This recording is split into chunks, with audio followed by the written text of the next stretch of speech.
And we're testing the first Bluepump Kalikajara.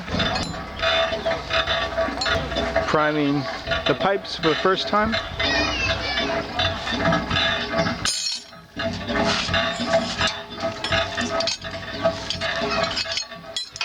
The aquaproof has been left in long enough to be doing its work to start cleaning the water. Now test for any leaks.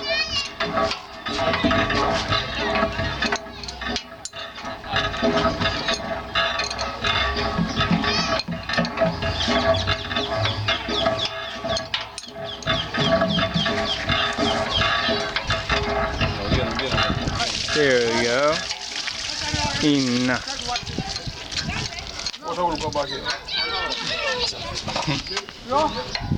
So it's 9.4 meters to water, and then 8.3 meters of water column.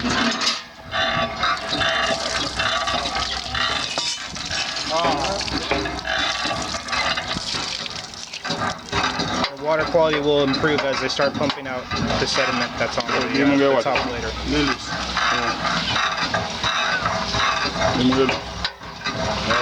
There's a little leak, so we will pull this out and try to adjust the cylinder.